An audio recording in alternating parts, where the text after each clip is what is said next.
ये कहानी जेनिफर नाम की एक बहुत ही खूबसूरत लड़की के ऊपर आधारित है, जो लड़कों को हर वक्त अपना सब कुछ देने के लिए तैयार रहती है, लेकिन इसके बदले में वो उनसे क्या क्या लेती है, ये हम आज की इस एक्सप्लेनेशन में देखने वाले हैं। आज मैं जिस फिल्म को एक्सप्लेन करने वाला हूँ उसका नाम है जेनिफर्स बॉडी और ये फिल्म 2009 में रिलीज हुई थी। कहानी शुरू होती है और हम नीडी नाम की एक लड़की को देखते हैं जो कि एक पागल खाने में कैद होती है। तभी उसके पास उस पागल खाने की नर्स आती है और उसे खाना खाने के लिए पूछने लगती है, पर तभी नीडी उस नर्स के पिछवाड़े पर एक जोर से लात मारती है और उसको दूर फेंक देती है। उसी समय वहाँ पर दो सिक्योरिटी गार्ड आते हैं और नीडी को उठाकर एक सेल में बंद कर देते हैं। अब यहाँ पर नीडी हम व्यूअर्स को बताने लगती है कि मैं भी कभी नॉर्मल हुआ करती थी। इसके बाद कहानी सीधा फ्लैशबैक में जाती है और हम एक टाउन को देखते हैं जिसका नाम होता है डेविल्स कैटन। दरअसल इस टाउन का नाम वहाँ पर एक झरने की वजह से पड़ा था जिसका पानी एक बड़े से गड्ढे में जाता था और उस गड्ढे का पानी कहाँ जाता था ये किसी को भी नहीं पता। वहाँ पर बहुत सारे साइंटिस्ट उसमें अलग अलग चीजें डालकर पता लगाने की कोशिश करते थे कि वो चीजें कहाँ पर जाती हैं, पर कोई भी इस बारे में पता नहीं लगा पाता। अगले सीन में हम जेनिफर नाम की एक खूबसूरत लड़की को देखते हैं जो कि कॉलेज की हेड चीयर लीडर होती है। जेनिफर अपने कॉलेज की सबसे सुंदर और कॉन्फिडेंट लड़की थी और वहीं हम जेनिफर की बेस्ट फ्रेंड नीडी को भी देखते हैं जो कि जेनिफर से बिल्कुल ही उल्टी थी, लेकिन वो दोनों बेस्ट फ्रेंड थे और अपना ज्यादातर टाइम साथ ही स्पेंड करते थे। नीडी का एक बॉयफ्रेंड भी था जिसका नाम होता है निर्मल निरोध, पर नीडी अपने बॉयफ्रेंड से ज्यादा अपना टाइम जेनिफर के साथ ही स्पेंड किया करती थी। फिर एक रात नीडी और निर्मल निरोध साथ में घचाघच मचाने का प्लान बनाते हैं। फिर निर्मल निरोध नीडी की सुरंग की खुदाई शुरू ही करने वाला होता है कि तभी अचानक वहाँ पर कबाब में हड्डी जेनिफर आ जाती है और वो नीडी को उसके साथ एक क्लब में चलने के लिए बोलती है। अब ये देखकर निर्मल निरोध सोचता है कि आज रात तो उसे हाथ गाड़ी से ही काम चलाना पड़ेगा। फिर कुछ देर बाद वो दोनों क्लब आ जाती हैं जहाँ पर जेनिफर उस क्लब के बहुत सारे मुस्टंडों से मिलती है। अब ये सब देखकर हम व्यूवर्स को भी पता चल जाता है कि इन मुस्टंडों ने मिलकर जेनिफर की तितली का चमगादड़ बना दिया है। फिर जेनिफर की मुलाकात एक लड़के से होती है जिसका नाम होता है टोनी कक्कड़ और वो उस क्लब में एक बैंड चलाता है। फिर जेनिफर टोनी कक्कड़ से बातें करती है और उसे ड्रिंक के लिए पूछती है, जिस पर टोनी कक्कड़ भी उसे हाँ बोल देता है। फिर जैसे ही जेनिफर ड्रिंक्स लेने के लिए जाती है तभी पीछे से टोनी कक्कड़ अपने दोस्तों से जेनिफर की लेने के बारे में बात करने लगता है। वहीं टोनी कक्कड़ की सारी बातें नीडी सुन लेती है और फिर नीडी भागकर जेनिफर के पास आती है और उसे बोलती है कि टोनी कक्कड़ भड़वा है और तुम उसे अपनी प्यारी तितली मत देना। पर जेनिफर नीडी की बातों पर बिल्कुल भी ध्यान नहीं देती और वो टोनी कक्कड़ का परफॉर्मेंस देखने के लिए चली जाती है। अब उसकी परफॉर्मेंस शुरू होने के कुछ टाइम बाद ही उस क्लब में आग लग जाती है और चारों तरफ भगदड़ मच जाती है। सभी लोग वहाँ से बाहर निकलने के लिए भाग रहे होते हैं और इस भगदड़ में बहुत सारे लोग कुचले भी जाते हैं। फिर नीडी जेनिफर को अपने साथ वॉशरूम में ले जाती है और वो दोनों वॉशरूम की खिड़की खोलकर वहाँ से बाहर निकल जाती हैं। बाहर निकलते ही नीडी देखती है कि वो क्लब पूरी तरह जल चुका है और उसके अंदर लोग बाहर निकलने के लिए जोर जोर से चिल्ला रहे हैं। तभी वहाँ पर टोनी कक्कड़ आ जाता है और वो जेनिफर को अपने साथ चलने के लिए बोलता है।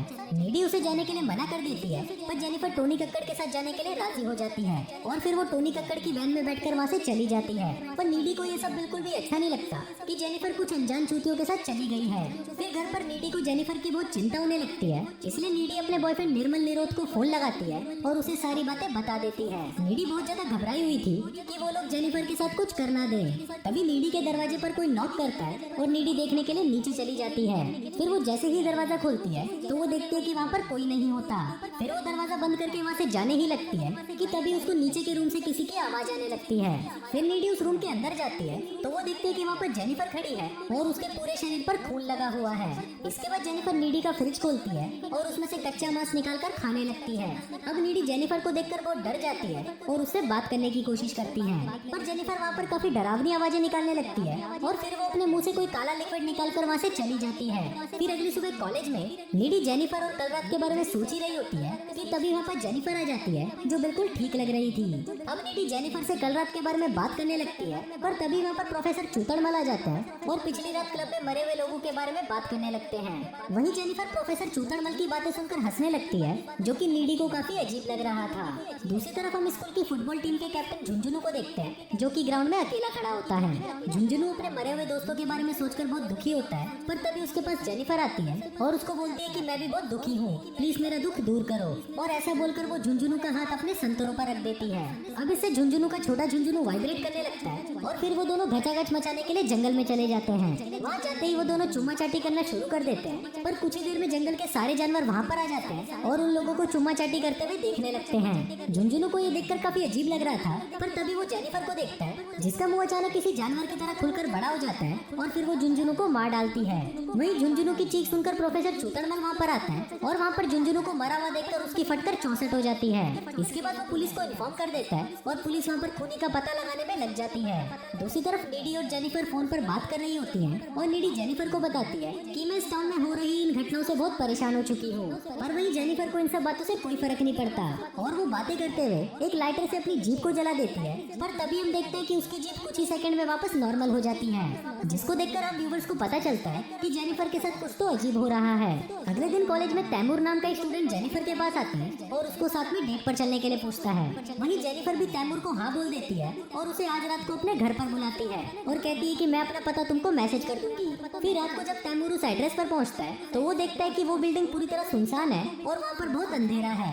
तभी जेनिफर वहाँ पर आती है और तैमूर के पास आकर उसे किस करने लगती है। इसी दौरान तैमूर नोटिस करता है कि जेनिफर की आंखों का कलर चेंज हो रहा है। अभी देखकर तैमूर डर जाता है और वहाँ से भागने की कोशिश करता है, पर उसी वक्त जेनिफर तैमूर पर हमला कर देती है और उसे मारकर खा जाती है। दूसरी तरफ हम नीडी को देखते हैं जो कि अपने बॉयफ्रेंड के साथ पलंग तोड़ रही होती है, लेकिन तभी वहाँ पर उसको जेनिफर दिखाई देती है, जिसको देखकर वो काफी ज्यादा डर जाती है और उठकर वहाँ से चली जाती है। नीडी कार ड्राइव करके अपने घर जा रही होती है, पर तभी रास्ते में उसे जेनिफर दिखाई देती है जो उसके कार के ऊपर जंप करती है। अभी सब देखकर नीडी की भी फटकर 64 हो जाती है और वो घर आकर रोने लगती है। इसके बाद वो जैसे ही अपने रूम में जाती है तो वो देखती है कि जेनिफर वहीं पर है। फिर जेनिफर नीडी के पास आती है और उसे रिझाने की कोशिश करने लगती है। फिर वो दोनों चुम्मा चाटी करना शुरू कर देते हैं, पर नीडी को दो सुरंगों को आपस में रगड़ने में कोई इंटरेस्ट नहीं था, इसलिए वो जेनिफर को आगे का प्रोसेस करने से रोक देती है। वही ये सब देखकर हम व्यूवर्स का भी मूड खराब हो जाता है क्योंकि मेन काम तो रुक ही गया था। इसके बाद जेनिफर नीडी को उस रात के बारे में बताती है जिस रात क्लब में आग लगी थी। यहाँ पर हमें पता चलता है कि उस रात टोनी कक्कड़ जेनिफर को उसी झरने के पास लेकर गया था और वहाँ पर टोनी कक्कड़ और उसका बैंड सक्सेस पाने के लिए शैतान को जेनिफर की बलि देने वाले थे। फिर वहाँ पर टोनी कक्कड़ जेनिफर से पूछता है कि क्या तुम सील पैक हो।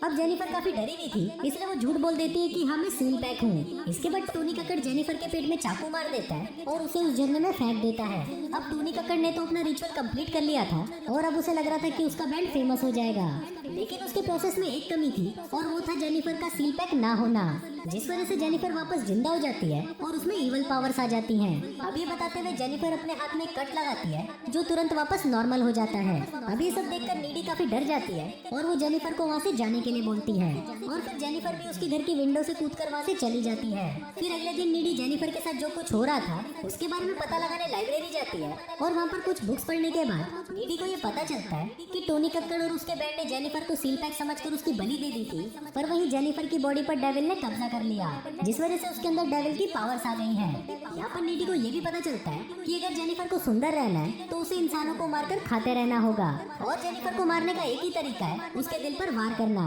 अब नीडी को ये डर लगने लगता है कि कहीं जेनिफर उसके बॉयफ्रेंड निर्मल निरोध को भी ना मार डाले, इसलिए नीडी निर्मल निरोध के पास जाती है और उससे ब्रेकअप कर लेती है। साथ ही वो उसे ये भी बताती है कि जेनिफर अब एक डेविल बन चुकी है, पर इस पर निर्मल निरोध उसकी बातों पर विश्वास नहीं करता और वहाँ से चला जाता है। उसी रात स्कूल में एक डांस पार्टी होती है और सभी लोग उस पार्टी में जाने के लिए तैयार हो रहे होते हैं। तभी नीडी भी सबसे पहले उस पार्टी में पहुंच जाती है और वहाँ पर निर्मल निरोध का इंतजार करने लगती है।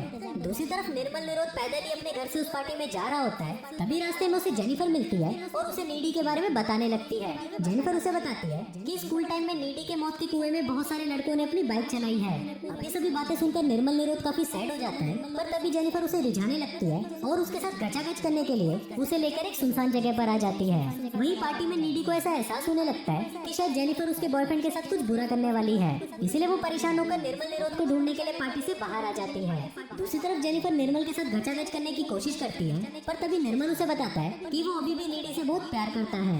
अब इस बात से गुस्सा होकर जेनिफर निर्मल को पानी में गिरा देती है और उसको मारने के लिए उसके पास आने लगती है, पर तभी वहाँ पर नीडी आ जाती है और अब जेनिफर उन दोनों को ही मारने की कोशिश करती है। फिर लड़ाई के दौरान निर्मल निरोध की वहीं मौत हो जाती है और जेनिफर वहाँ से भाग जाती है। अब नीडी को निर्मल निरोध की मौत से बहुत दुख होता है और अगले ही सीन में नीडी जेनिफर के घर पर जाकर उस पर हमला कर देती है। वहाँ उन दोनों में काफी लड़ाई होती है, जिस दौरान जेनिफर नीडी के कंधे पर काट लेती है, जिसके बाद नीडी जेनिफर के दिल पर वार करती है और उसे मार डालती है। फिर कुछ देर बाद जेनिफर की मॉम वहाँ पर आती है और वो नीडी को जेनिफर को मारते हुए देख लेती है। अब जेनिफर के खून के इल्जाम में नीडी को एक एक मेंटल हॉस्पिटल में भेज दिया जाता है। अब यहाँ से फिल्म वापस प्रेजेंट में आती है और अब देखते हैं कि जब लड़ाई के दौरान जेनिफर ने नीडी के कंधे पर काटा था, तभी नीडी के अंदर भी वो सारी शैतानी शक्तियाँ आ गई थी। इसके बाद नीडी उस जेल को तोड़कर वहाँ से बाहर आ जाती है और वहाँ से सीधा उस झरने के पास जाती है जहाँ पर जेनिफर की बलि दी गई थी। अब फिल्म के लास्ट सीन में हम देखते हैं कि टोनी कक्कड़ और उसका बैंड काफी फेमस हो गया है, पर कुछ ही दिनों के अंदर उसके बैंड के सभी लोग मारे जाते हैं और सीसीटीवी फुटेज से पता चलता है कि नीडी ने ही जेनिफर का बदला लेने के लिए उनको मार डाला है।